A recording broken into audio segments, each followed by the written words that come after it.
Well, the number of COVID-19 recoveries in the country have increased to 74 after 5 people were discharged from hospital. However, as COVID-19 cases in the country continue to rise, the number of people with coronavirus disease in the country has increased to 296 after 15 more people tested positive for the virus. Despite being marked as the epicenter of the COVID-19 pandemic in the country, Nairobi County's political leaders continue to pull in different directions with minimal joint efforts inside to contain the spread of the virus. So tonight on Pledge Watch, we focus on one of the constituencies in Nairobi. We get to know its developmental progress and, importantly, its preparedness in dealing with the coronavirus. We host Westlands Constituency, that is Honorable Member of Parliament Timothy Wanyonyi, in a bit. And of course, you can send in those questions to him tonight. And of course, I'll get to have him respond to you. Remember, you can interact with us. It's pretty much important. How do you get to do that? You'll get to know that in a bit. My name is Alela. Welcome to the broadcast, and I'll be doing this show with a sign language interpreter. Our sign language interpreter tonight is Ann Wairimu. Welcome once again. Hashtag Pledge Watch is where you can drop those questions to Honorable Timothy Wanyonyi this evening. And indeed, he's on standby, ready to answer you. And you can as well interact with us on our social media pages. That is Twitter at Linda_Alela, at TV47. You can as well stream live on Facebook and also on YouTube. Get to, of course, interact with Mheshimiwa. We get to know as a country where we stand in terms of dealing with COVID-19, more so right here in Nairobi. And as always, you know what Pledge Watch is all about. We take a look at the progress in different counties, different constituencies, different, county assemblies, and we get to know whether indeed the leaders that we voted in are doing the right thing. And we cross borders, not necessarily on matters, of course, politics, but also on other sectors. As time goes by, you'll be telling me which guest you want me to invite next. But before I delve deep into that, it's important that we take a look at the key stories that have been making headlines. And I start off right away, as 15 more people have tested positive for coronavirus in the country, bringing the national case to 296. Mombasa County continues to record high prevalence of the virus, as our reporter Aaron Kipkoech now tells us. Take a look. During the 40th briefing on COVID-19 by the Ministry of Health, CAS Mercy Mwangangi revealed that 15 out of 545 tests done within the last 24 hours have tested positive for coronavirus.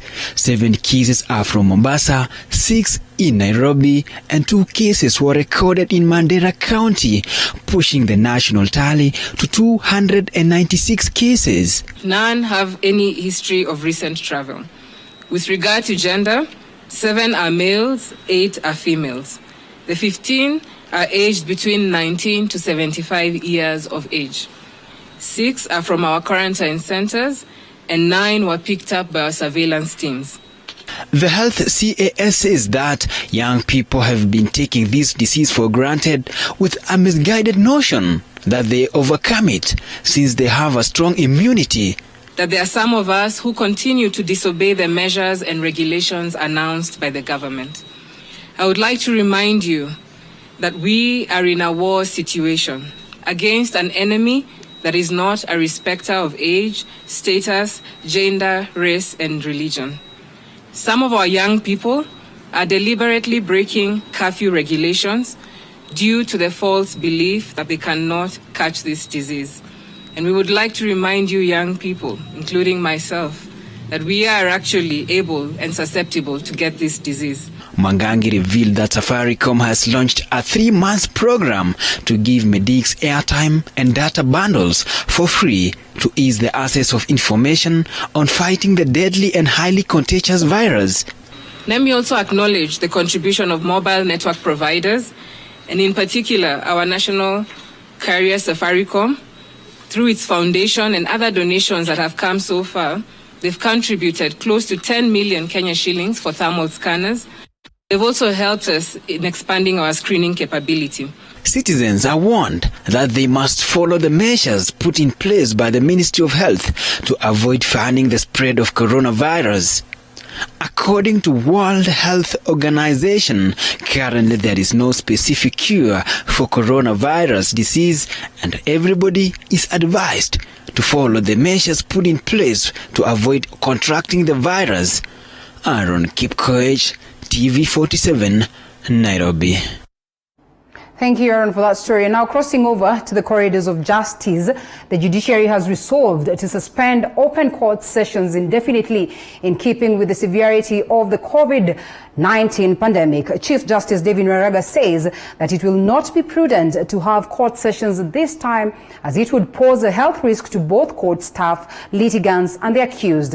But as Leangari reports, judges will continue issuing judgments digitally. In light of the coronavirus pandemic, Chief Justice David Maraga, the chair of the National Council for the Administration of Justice, NCAJ, says they have resolved to suspend court sessions to avert further spread of the highly contagious virus. Maraga says open court session could be a prime ground for spreading the virus, since social distancing is nearly impossible in courtrooms.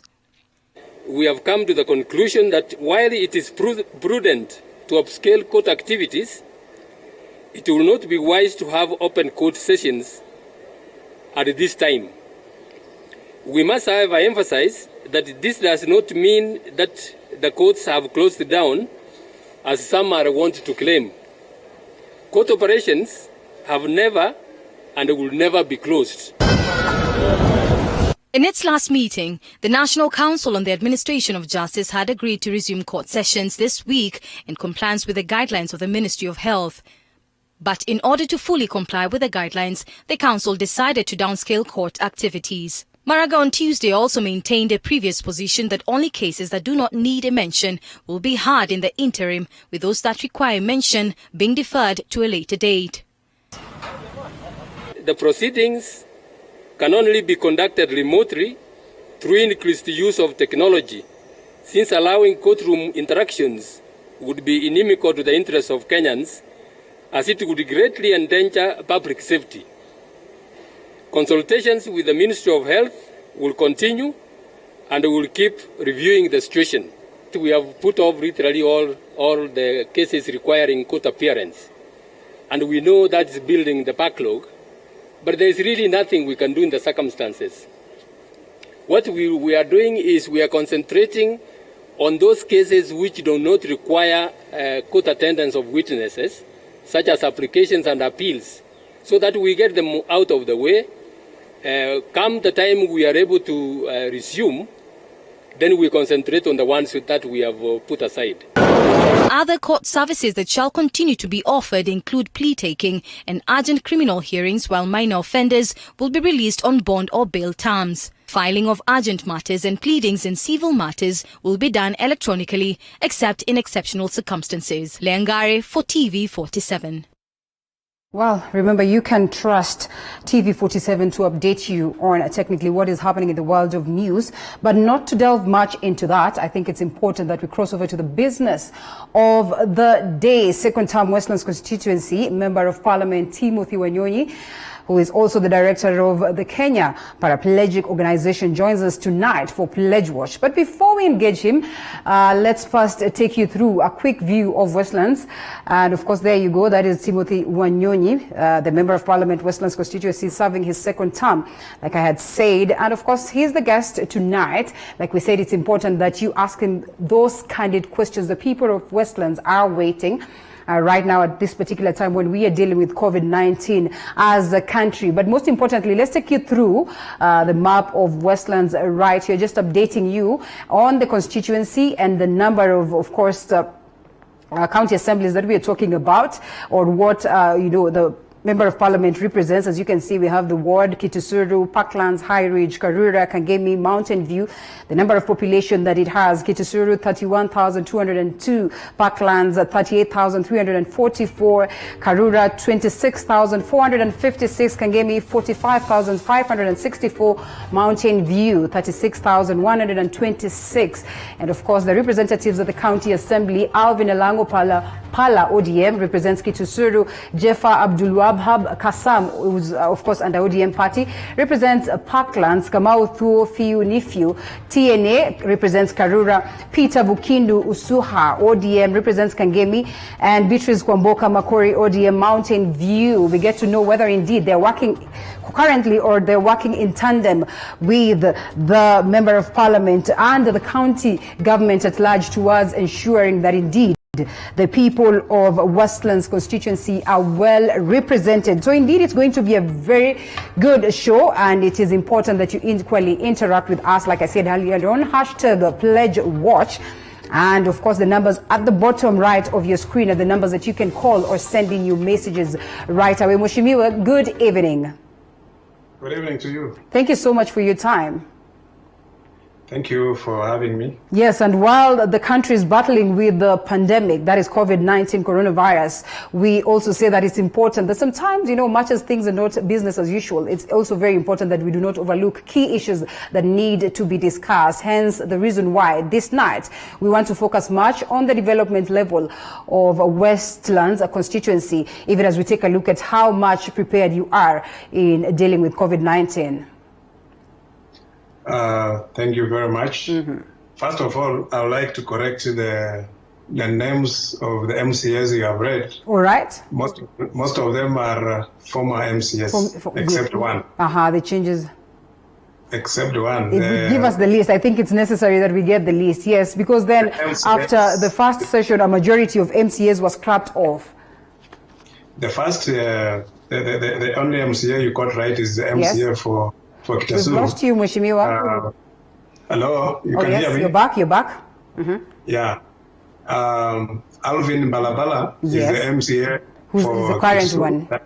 That is correct. Yes. MCA for Mountain View is Maurice Ocheng, Dr. Maurice Ocheng. MCA for Makangemi is Mheshimiwa Paul Mahamba. Yeah. And the MCA for Parklands High Ridge is called Malte. Java was the former. Right. And the MCA for Karura, which is the 5th ward, is called James. It's called James. I'm forgetting his second name. It's called James. All right. Yes. Thank you so much. Of course, we were able to get those details. Must have been a tweak a bit on preparation of the graphics, but all the same, thank you so much for the correction. And now we proceed to the discussion of the day. Today, we went on ground, well, of course, observing the rules that are expected in terms of, keeping a social distance and ensuring that we protect ourselves amid the pandemic COVID-19. And we had an engagement with your constituents, and they had a couple of concerns to raise, and also, Alela in regards to what you have done to them. So before we engage you even further, I think it's noble that we get to listen to them, and we'll come back for you to get to react to, of course, the questions that they will be having, and most importantly, what it is that they will have raised in terms of issues. Let's take a look at that. Ambao changamoto tunapitia katika hii soko yetu ya Kangemi. Uwezi toka huko na kitu ingie pale uanze kuuza. Watu wamejifanya hapo, hawa ndio wenye soko. Ukipeleka hapo kitu nafukuzwa. Wamama hapo wanahangaika sana.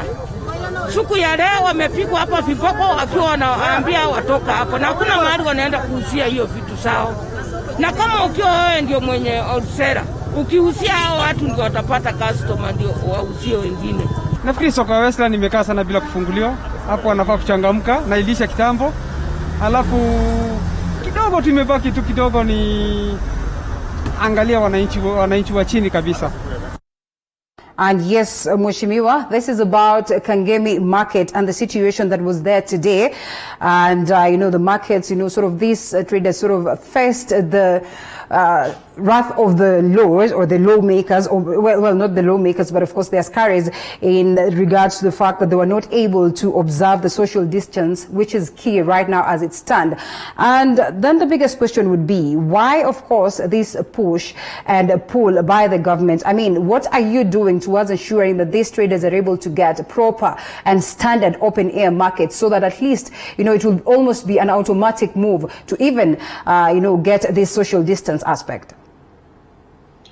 I think what we need is just to educate them about this social distancing. Most of these words are explained in media. Right. But on the ground, nobody is, not many people are going there to tell people about what social distancing means. Right. So in some areas where we have gone, and we have told them that if you want to remain functioning, you must observe this social distancing. You must create space between your neighbor and yourself, so that you put your wares here, and the next person maybe 1.5 meters away from you. How much more can this be explained, Mheshimiwa? Allow me to cut you short. How much more, and to what level? Because then this has been on the public domain for the longest of time, not just at that point where as a country we started facing this, but even before cases were reported in the country. I think we assume that everybody always follows the news in this country. Right. If you call the street and ask them even what was on the news today, you'll be shocked. Very few people will tell you what was in the news. So it is for us who are ground leaders to just go up and explain in very basic language for people to understand what this means. And also, have you failed in doing that to a point that up until today we're still having, some of them probably not understanding what social distancing could mean? Because then you can see some of them have masks. So clearly they could have at least gotten to hear what the directives of the government are. They know the basics like hand washing, wearing masks and all that. Yeah. But in an informal settlement, and where people live very close to each other, social distancing to them does not even make sense. Because if you go even the way houses are placed, it is very difficult for them even to observe that social distancing. Right. So it is just the way of explaining to them in very plain language that you don't have to come very close to your neighbor. Yeah. You can observe some distance from them. And that is something that we have explained, and I think if you go to some other markets, instead of, in fact, I've explained to the officers who go to enforce these regulations that they don't have to clobber people. They can go there and even them take the initiative of explaining to them what they ought to do or what they're supposed to do. Right. And taking a look at what has the repercussions of it all, destruction of food again, which also in something that we'll be discussing later, they say you have donated some food, stuffs to them. So at this point, then, food is crucial. It's a commodity that we should all, for lack of a better word or better phrase, regard highly. So in this case, destruction or maybe, spoiling this food or throwing, out this food and at the same time, the very same people whom you're giving food to, don't you see that, this is a little bit funny or would sound controversial in a way? To me, actually, the methods and ways that we are using to enforce these regulations is actually one thing, because it is a health issue. Right. These people have not committed any crime. So when you go there and you start beating them up and tear gassing them, it's not going to help much, because very soon they will resist that if we use force. But it's easy to explain and make them understand that it's about them, it's the health about themselves and your neighbor. You take care of yourself, your family, and your neighbor. Yeah. Okay, so in this case, Mheshimiwa, what do you intend to do about this? Because then it's about you representing your own people, and equally looking at the state of the market could not be under your jurisdiction. But then again, it's incumbent upon you to front the issues of your people and ensure that some of these sectors are addressed. And if I remember very well also, as you were trying to campaign to get back for the second term, you mentioned issues to do with you ensuring that these people are able to get high-end and standard open-air markets so that they can do their trading, in a better way or in a clean environment. We have presented the case. I have presented the case to the county government, which is supposed to, that's their role, to build the markets. In the last parliament, we had an issue where we are supposed to do some markets, especially in Kangemi. Right. We are supposed to construct a market there for to accommodate all those traders who are in the open air. Yes. But the issue arose about the ownership of the land in that area, and that issue was not resolved. And the issue was being sponsored by the World Bank, and the World Bank is very sensitive about if there's any dispute in the ownership of land, you must resolve it before they release the funds to you. So the term ended for the governor before that issue was resolved. And up to now, I think that matter is still in court. And I hope very soon we will resolve it, and then the market will be, because once we just do one market there, it will accommodate everybody who is trading on the road or in the open. Right. And that will be something that can be done with an understanding. You know, the issue is that involve the people in a decision you want to make. Because if you just go and make decision in a city hall and you arrive on the ground, you want to implement, definitely the people will be suspicious that maybe you want to flush them out and bring your own people there. And this has happened many times, so I don't blame them. Okay, as we drop this particular issue and hope that indeed much is going to be done towards addressing that, would you give them a timeline? Because then time is running pretty fast. Your second term, and we're headed to almost 2022 and people have started campaigning. So would you give them a timeline as to when this would be implemented?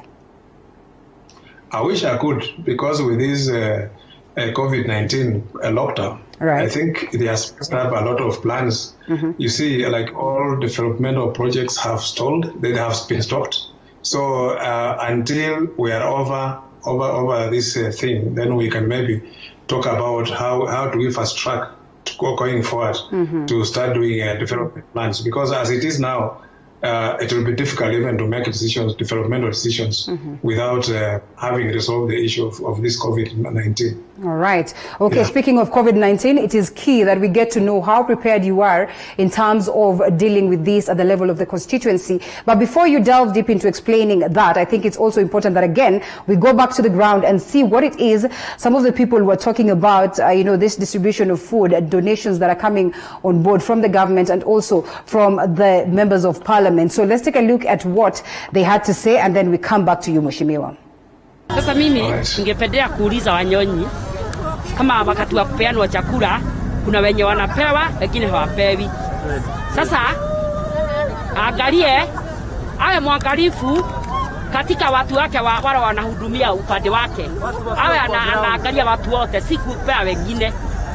Unajua watu hatuwezi patiwa vitu hivi aende aseme ninapatiana kitu mahali fulani. Kwa akipatiana hizo vitu watu bila mpangilio, watu wataanza kuuana tena, na unasikia ni 1 mita kutoka kwa mwingine. Sinaona lazima aweke mpangilio bila atapatiana hizo vitu. Kama ni chakula atapatia watu, aweke kwa mpangilio ndio apatie watu chakula. Sasa sisi hatujaona ubaya yake. Kwa hiyo hata kama itachelewa lazima aweke kwa mpangilio, kila mtu afanye nini apate, asianze tupewe chakula na mpangilio. Juu chakula yenyewe tunasaidiwa huku Westlands, tunachakua tunapewa chakula sana, lakini hakuna mpangilio mzuri wa hiyo chakula. Wenye wanyonge hawana nguvu ya kubizania hiyo chakula. Hiyo tu. The distribution of food. And we ask, as you can see, your constituents asking, much as yes, food is being distributed to us. I mean, there is no proper, sort of criteria that has been set towards saying this. Probably it's important that you, explain this further to us and you tell us what criteria you've set towards ensuring that, one, if it's not food, then of course, if it's money, channeled towards the vulnerables. And indeed, what criteria have you used to ensure that indeed these are the vulnerables? And a majority of them asking also, food should be given to everyone. Is it possible that everyone gets this? No, it's not possible for everyone to get. We are looking at those who are completely unable to provide for themselves. The people who earn a daily wages. The people who, in fact, they rely on what they do every day to get food on the table.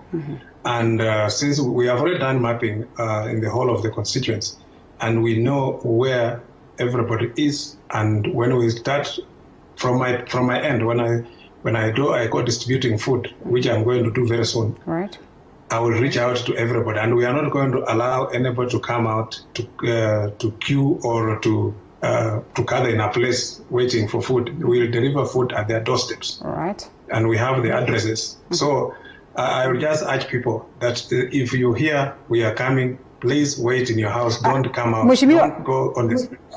let's make this clear, because according to the people on ground, this is an initiative that has been started by you. You know, distribution of food is ongoing, and according to what they assume is that this is from the Member of Parliament.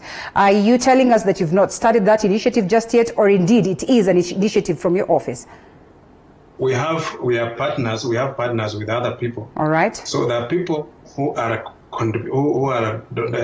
contributing and giving food directly. Right. Through coordination. So when they are going on the ground, of course, we know which areas they are going to serve, and we know exactly how many people they have covered. And also from my end, from my office, we are also coordinating with those who are donating food to us directly. But from my office also, we shall go to the ground. But what I'm doing is I coordinate anybody who is coming out to come and donate food, including those channels that are provided by the government, so that we know who are these people. We don't want people who are given food and they don't come from Westlands. And that can easily happen because, you know, Nairobi people are very dynamic, they move. You can find somebody staying in Kangemi today, tomorrow is staying in Madare, another day is staying in Kibra. So you find those people are all over the place. Right. So we want to make sure that people who are benefiting are from Westlands. Okay. All right. Thank you. On that also, well, the distribution of masks, as if my memory serves me right, just the other day, there was that donation of, there was a donation of masks from the Indian brothers. I mean, how far are we with this and the distribution, and how do they get to the right people who need this help or these kind of donations? With masks, I think we just target where the majority of these people, the residents, so that we stand at a vantage point where there's high traffic of people, and then they just distribute indiscriminately. With like, for example, the porta pottas, we have gone to their stages where they function from. They call them mashimos. So we go to every shimo where they have their leadership there. We deliver to them the masks and then they distribute out. For others, because they are not formally organized, we just go to places where we find that there's a heavy traffic of people passing along this route. So we just station people there to distribute the masks to everyone. Or we give even the Matatu crews who can now give to their clients when they come to board the vehicles. All right. Okay, thank you, Mheshimiwa. We'll have about 3 minutes of you, that is after a break, to tell us more in regards to what you have done, you know, to ensure that you are prepared to deal with COVID-19 now that indeed it's prevalence right here in the city. So it's important that you keep it right here and you send those questions, #PledgeWatch. Let's get to hear what question you have for Mheshimiwa, because he's here with us this evening to ensure that he gets to answer you. So we take that breather and we'll be right back with much more.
For more inquiries, please email ads@tv47.co.ke or simply call us on 0748 205 604.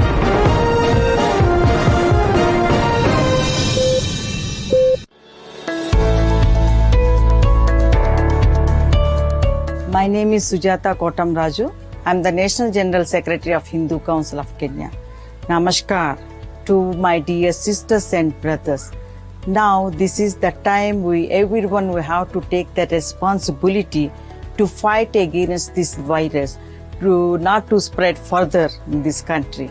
If at all, if you want to go out, maintain the social distance. Avoid going to the enclosed areas like supermarket, temples, churches, and any religious functions. Avoid shaking your hands and hugs, any form of physical contact. You can just say Namaste. For more information, dial 719 or *719#. Kamesha Corona.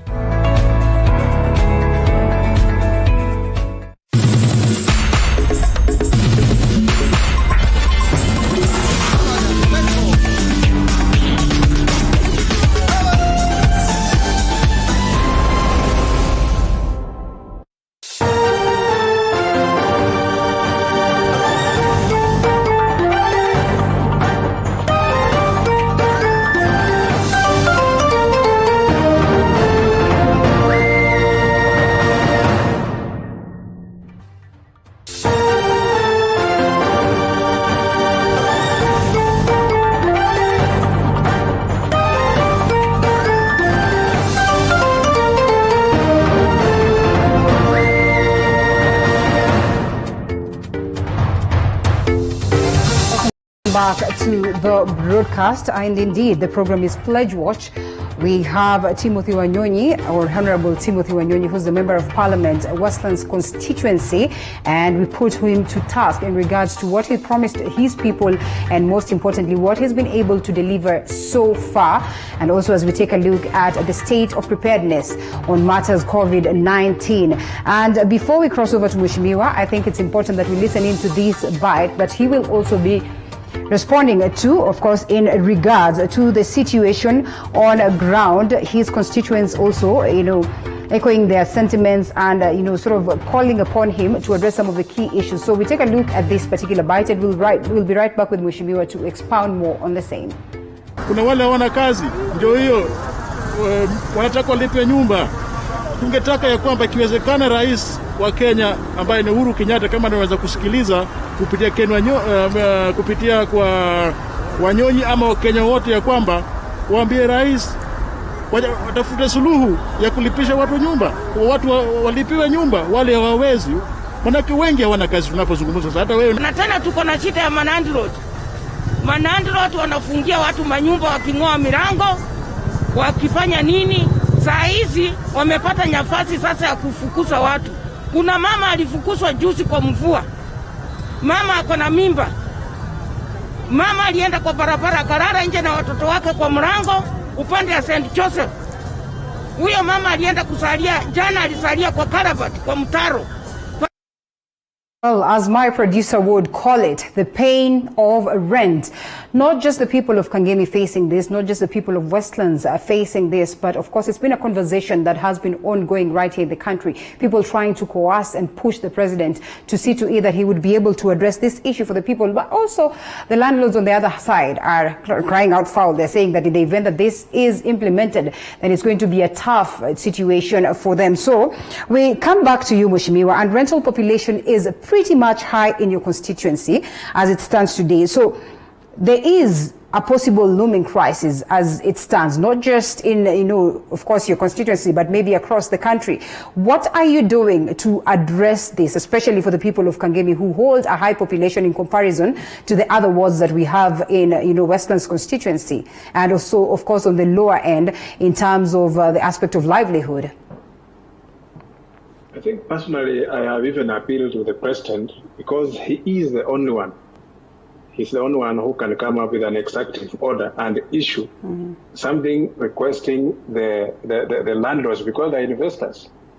to see how they can, maybe the government can give them tax rebate somewhere to allow them to cushion the people from paying rent for the next 2 or 3 months. All right. Because it's going to be very difficult, even them, because they also need rent to be paid. When they throw out these people also, they will miss out on that rent, because I'm sure within this period, nobody will occupy their premises, because situations are difficult for everybody. So it is something that is a very delicate balance that we need to engage carefully. The president, I must speak about this. Yeah, I think he has spoken on various issues, but this one of the tenant landlord has not been clearly addressed. And even in Parliament, we have expressed this concern, because people are not earning, they are staying at home. And if they're staying at home, we need also to cushion them in very many other ways. Other than giving them food, we need to cushion them also on the security of their residents. All right. Speaking of Parliament, how many sessions do you target to attend in the House this time around, especially now that we have limits? What Parliament is doing, they just send out a request, a note for members to fill in, those who want to attend. And depending how you feel, if your name appears among the first people, because it's first come, first serve, then you appear. I attended the first session. This time they have not released a list of those who will attend tomorrow. Right. So I'm hoping, because tomorrow we have 2 sessions, I'm hoping I'll be in one of the sessions. You've sent your name, because right? I applied. Yes, I sent my name. So I hope I'll be in one of the sessions. But still, at the committee stage has no limitation, because every committee convenes and sits separately with its members. So it's the only limit is in the plenary. All right. Oversight, legislation, representation. What should the Kenyans expect from the House in terms of addressing their plight right now? Right now, what is happening is for us to make sure that the executive orders that have been issued by the president are properly within the law. All right. Because we have seen the cabinet secretaries issuing directives that some of them are actually bordering on the breach of law. And we want to make sure that this falls within the purview of the law, that nobody is going to operate above the law. Even if it is it's a difficult time, but we must always know that we are a country that observes the rule of law. All right, so we should not operate outside the rule of law. All right, Mheshimiwa, allow me to cut you short, and let's pick this phone call from John Adamba. Good evening, John. John Adamba, niko sawa sawa kabisa. Thank you for calling in. Kwanza wacha nishukuru Mungu linda nimekupata. Asante. Nimeshukuru kukusikia zaidi sana. Kutoka Bungoma. Haya. Asante. Ningependa namna hivi leo mimi nitazungumzia kwanza, wacha nizungumzie lineup yangu kwa maneno hii ya COVID-19 au corona. Ndio. Watangazaji. Ninawapatia 101%. Asante. Kwa kazi ambayo mmefanya, hata ukikuja hapa kwangu Linda na kuambia kuna katoto kadogo ka miaka 65 kanajua kutamka vizuri COVID-19 au coronavirus. Na hiyo ni kutokana na nyinyi watu wa media. Congratulations. Asante. Je, uko na swali kwa mheshimiwa leo? Nataka niruke nienda kwa mheshimiwa, usinikatie simu tafadhali. Ndio, asiwezi. Mheshimiwa wetu, mimi nataka kuwapatia 1/16% kwa maneno hii ya corona. Ndio. Na ningependa wajitokeze, ikizingatiwa watu waliandikisha namba zao kupitia huduma namba. Ingekuwa ni vizuri kama msaada wote wangeweza kutumia kwa hizo namba na watu wakajisaidia. Kwa maana kama ni chakula, kama ni kutoa pesa, watu watakusanyika pale na hawana mask, hawatajitenga mita moja. So itakuwa ni rahisi sana watu kupata hii vidudu ya corona. Ndio. So ningependa kuwahimiza namna. Ministry of Health nayo ninaipatia 45%. Okay. Asante. Kwa maana mimi sijawahi kuona mhudumu wa afya akikuja hapa, lakini zile sheria ambazo wametuwekea mimi naona ni safi kabisa, kama zile kuosha mikono kila wakati. Hata saa hii ukikutana na mtu anauza makaa, ukimwangalia mkono yake ni safi. Congratulations. Asante. Ukiruka pale ukiangalia sherehe za matanga, watu wamekuwa hata wakichinja mang'ombe, wakiguza mashamba kwa kugharamia moja. Hizo vitu zote zimetolewa, na ningependa kusema hivi, asante, hata kama corona itakwisha, hizo sheria zitekelezwe. Thank you very much, John Adamba from Bungoma. Thank you so much, John Adamba. And of course, Mheshimiwa, if you've been able to hear what John Adamba says, just trying to gauge, of course, us in, just trying to tell us the marks that he gives us, of course, the media fraternity, the legislatures, and, calling upon you to ensure that, you push that some of these issues are addressed. And most importantly, Kenyans are sensitized towards ensuring that they abide by that. But that aside, and like I said earlier on, legislative, of course, that is representation and also, oversight, some of the key, roles of a member of parliament. But most importantly, within your docket or within your jurisdiction or within what is supposed to be done by the member of parliament, I think there's the issue of land, there's the issue of education, there's the issue of security. And those are the key things that we want to touch on this evening, briefly, as we take a look at what you've done in regards to ensuring that you make changes in Westlands in regards to the same. So we start off with the aspect of land. And one, land grabbing has been an issue. And of course, this emanates to the aspect of roads. Roads falls under you. Actually, it's roads that I wanted to say. And, the grabbing of land that also makes it difficult for the people to be able to have chances of building roads that would be helpful to the people. We have a concern from some of the Kenyans or some of the constituents, in Westlands constituency. Let's listen into what they had to say in regards to the roads and the situation of the roads, and then we come back to you. You tell us what it is that you've done for them. Vijana wako nyumbani wengi, kazi zimesimama. Na sasa hiyo masaa kutoka saa moja, sasa unapata vijana wengi wanaanza tena kuanza kuiba, wamekosa chakula.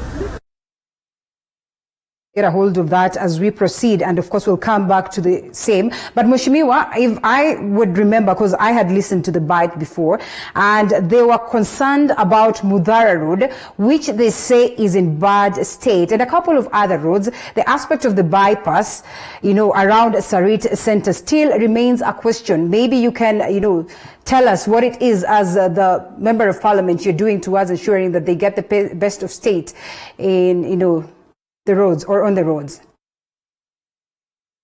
I think one of the things that I would like to highlight is the role played by various leaders. The Member of Parliament is one of the many elected leaders. My first role is to represent the people.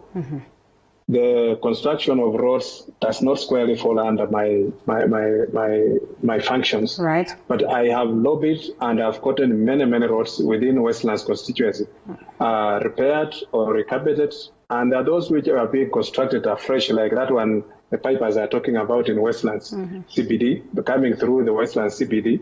It has taken quite some time, and it has actually inconvenienced many people. But finally, it is coming through, and I'm hopeful that very soon that road will be opened and they will allow people to use it. The other thing is that the road they are talking about the road they know they are talking about is in Kangemi. Right. And this road, I remember very well last year, I came out with Kera, and we wanted to redo that road all the way to the stage of Mountain View. But when we came and placed our signpost there, the county government came and opposed the recarpeting of that road and said that is their road, and they had already put aside money that are going to fix it. So Kera, of course, they don't want to be involved in a conflict. They withdrew from that road, and then they did a different road from there. And when we left, up to now, and that was about September last year, nothing has been done. And I've gone back and many times talked to the governor, talked to the CEC who is involved in terms of roads. I've gone even talked to the Waziri, the Minister for Transport and Roads Infrastructure. And all these I have presented them, but none of them is taking any responsibility. But I will not tire to keep on reminding them that some of those roads, I've hosted members of parliament, a couple of times here, and 3/4 of them have been complaining about the question of roads. Why is it then that you people are not sitting down to address this in totality and, label your sentiments to the national government as expected, in unison? As we go over to the next one. The law has classification of roads. And when they classify roads, there are roads that fall under the county government. Yes. There are roads that fall under the national government. And this includes the highways and then the smaller roads. Within Nairobi, Nairobi is a city, doesn't have these very small roads that are in the rural areas. Mheshimiwa, allow me to cut you briefly, just briefly, and then we'll come back to finish up on that. But first, let's pick this phone call from Evans from Kangemi. Evans, good evening. Oh, we've lost him. Yes, you can proceed. We've lost him, sadly. Yeah, so because of that classification of roads, our role just remains on oversighting the functions of those agencies that are involved in doing the roads. So mine will just be to lobby for the minister and the government just to allocate money for the area that I represent so that the roads can be done. And when you go there, like in this term of parliament, many of the functions of road construction were directed to Eastlands because the argument was that Eastlands has no roads. That within this part of the city, they have roads, and so therefore they have to concentrate on the Eastlands. But we have argued that even this part of the city, the roads that were there are completely worn out and they need to be rehabilitated, they need to be repaired. So some we have succeeded and lobbied and gotten the money and have been repaired and have done quite a bit of many of those roads. And sometimes you do the road and then somebody else turns around and wants to take credit, and yet they were absent when you are lobbying and getting the road to be repaired. So this is some of the things that we go through. And in the question of land grabbing, the people of Westlands know very well my stand on that because I have fought many land grabbers and just arrest most of them. Those who have grabbed schools, those who have grabbed lands for construction of essential amenities like fire stations. We have people who have grabbed land for construction of dispensaries. There's one which we are still fighting in Parklands who grabbed it way back in 2007. And we have managed to stop the construction.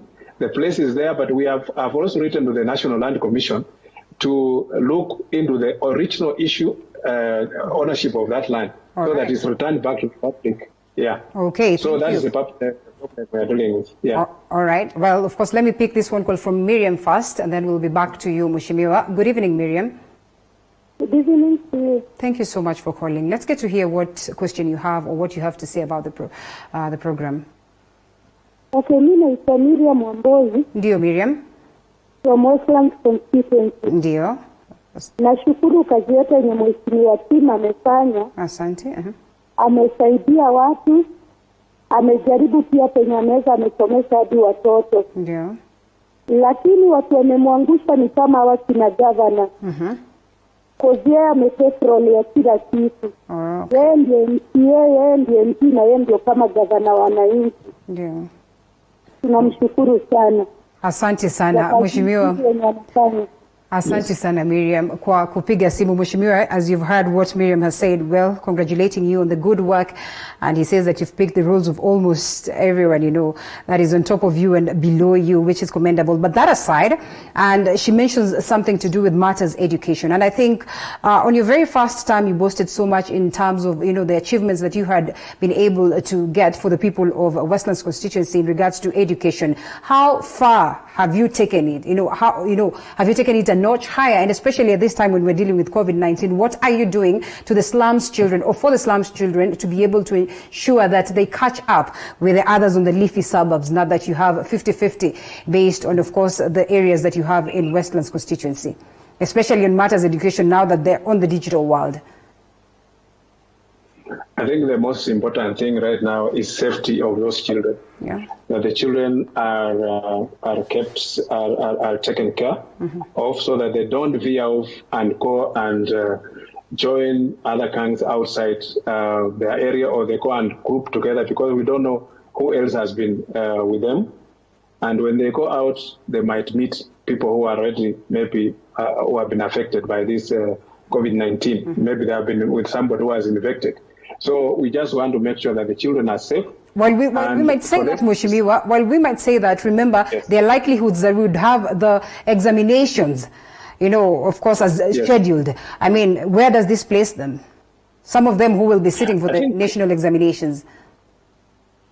Some of the circumstances surrounding us now and the world over, it's just this, we are not very sure when we shall come out of this situation. Right. Whether it's 1 month, at first we had projected about 1 month. And now, a month is already yet over. Yeah.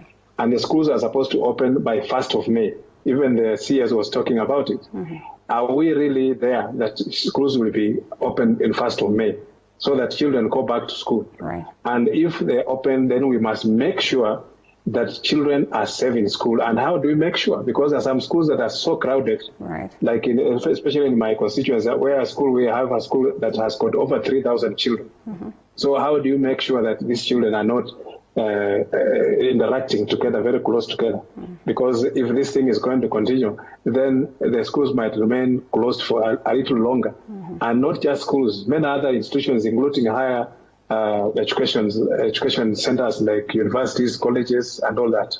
So we must make sure that, first of all, the safety of people is paramount, and we make sure that they are safe and they are healthy before we even think about going to school. Because even if the examination can be delayed, which the minister can make, it can make that kind of regulation to allow the examination to be done a little later than it's supposed to happen. Even if we do it in December, it will still be good, so as we have children there to sit for the examination. Right. Amongst the promises that you made in line with education, you said that you would be able to push for more secondary schools. Have we been able to achieve the same? Yes, I started 4 secondary schools within Westlands, and this year, that is the first the year that we are going to have the first Form 4 sitting for exams. The schools that we started, 4 of them in Westlands, and we have done construction of classrooms. The enrollment has increased. When we started, we just started barely with about a handful of children, and because we had to convince parents that these new secondary schools are as good as any other school. Now they are convinced. Everybody's rushing and they're enrolling children in high numbers. As we speak, most of those schools have over 400 children, each of them. So it means that the enrollment is going up. People now are gaining confidence about the school. Right. The government has also given us enough good teachers from very good schools and experienced teachers. So we're having a very good enrollment, and we hope to continue. And if the government will give us more support, because what we have done, the schools have been 100% sponsored by the CDF. So I hope we can get a hand of the government also, so that we can improve even in the infrastructure, and also we can increase the enrollment of children in the school. The other thing we have done, even in the primary school, we have refurbished all primary schools in Westlands, all public primary schools. And I've also installed in all those schools computer labs, which I don't think there's any other constituency that has got that feat that I've done in Westlands. Because with that installation, I did it before when the government could bring the laptops to the children. Right. So that is one of my biggest achievements, and I believe the parents of Westlands are very happy about that. And can attest to that. Well, thank you. The aspect of insecurity or security at large, we had one of the people that we interviewed today, raising this concern, and well, equally others have commended the progress that is there. But do you suppose then that you've been able to achieve security in totality, especially with these cases that are still being reported, in Kangemi, in Chiromo? Of course, gangs are still there, and gone to a level whereby border gangs, without registration mechanisms that have been put on board, they go out there and, they would snatch bags and phones from ladies and people in the society. I think sometimes people take advantage of any situation that arises.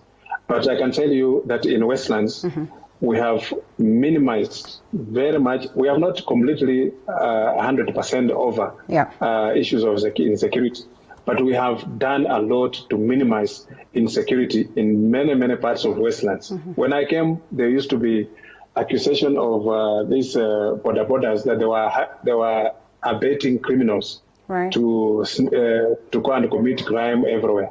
But when we engage them and engage the police, and they came to start working together, and the border borders have got their stations where they operate from, and those stations are registered, and now they're even enrolled in a SACCO. And many of them, they know their membership. So if anybody is involved in crime, then they report him directly to the police. And they don't allow any stranger within their meetings because they know what will happen if somebody just comes, they don't know him, and comes and joins them. So I believe what is happening now, that some levels of insecurity is happening because of this curfew. There are criminals who are rising up, and some of them are not even coming from Westlands. They're coming from far flank, and they come and commit crime and disappear. But the police are up to the game. I've talked to most of them, the various police stations, and they have promised to improve their patrol so that they make sure they eliminate some of these crooks who are roaming around to harass people. All right. Let's chat briefly in a minute or so. Matters politics. Is ODM still, as strong? And we would confidently say that as a country, we have an opposition party that is manning the government in regards to ensuring that things are in check? ODM is still strong. ODM is the only solid party in Kenya at the moment. Because you look at many other parties, we have many political parties in existence, but the ODM is the largest single political party in Kenya and maybe in East Africa. And stands as the opposition party? We are opposition. We are not in government, even though after the handshake, people have been mistaken to say that we are in government, but as we are not part of the government, but we are working closely with the government to make sure that they achieve their promise to the people of Kenya. And where we realize that maybe the government is tracking its feet, we raise our voice, and we have done so many times. All right. And your party leader being accused of causing the squabbles in Jubilee?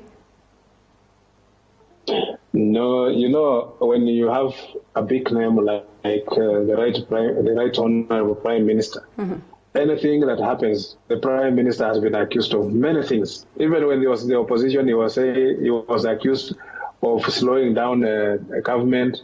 Now, when he supports them to perform, they still accuse him now of destabilizing the government. I don't know what else they want to say, because he is for the interest of Kenyans. I think his bottom line, he has got the ordinary Kenyan at heart. And he works even with the government. He makes sure that the government is doing the right thing. You can see the issue of the fight against corruption. The president came out very strongly after the handshake to fight corruption in his government and fired several people and has put in place several mechanisms to deal with corruption. And that is because Honorable Alela Odinga, one of his resolve to support the government was to fight the issue of corruption. And those who are uncomfortable about that are the ones who are complaining that he is wrecking a Jubilee party. But Jubilee, they have wars against themselves. So we cannot, I cannot even comment on it. Okay, well, I started by saying that we've not witnessed so much unison in terms of addressing the issue of COVID-19 as a county, coming from the leadership. The Nairobi gubernatorial wars, as it stands today, what would be your take of it, and how, of course, this is affecting the operations of the county?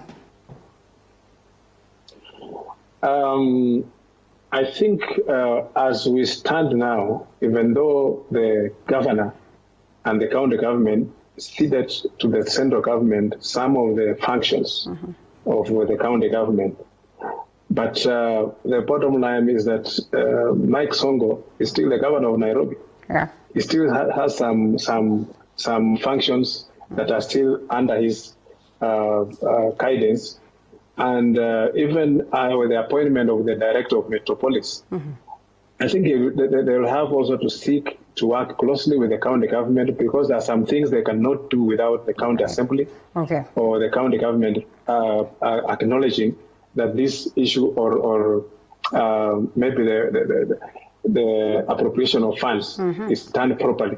that is passed through the county assembly. They have appropriated so that they are spending money with the authority of the county assembly and within the law. So that friction will be there because some of the people, the people are celebrating that now they are working under the central government, but the bottom line, that thing is just there for a time, just to fix the issues, the loopholes and the weakness that are witnessed at the county government, so that it's returned to the county government after the time has expired. Okay. Thank you so much, Mheshimiwa. We would have loved to know your next political plan, but all the same, I think we're going to preserve that for next time. I must say that it was an honor hosting you this evening.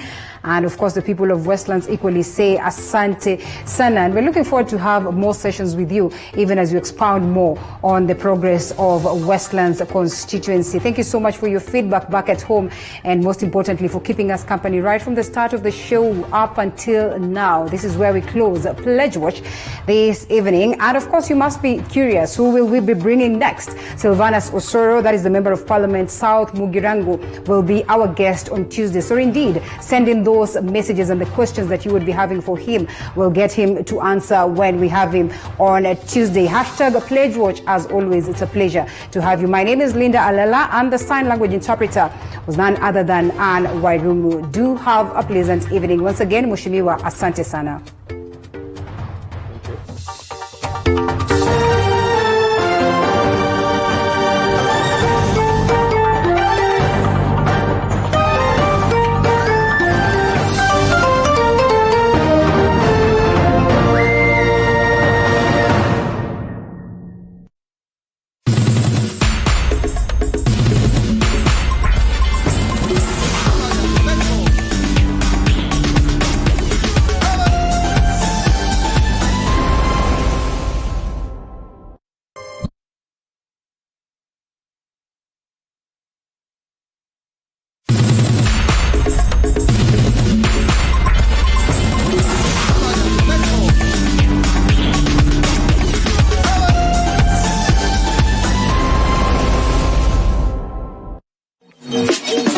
The following program contains scenes suitable for adults only. Viewership is restricted to persons aged 18 and above.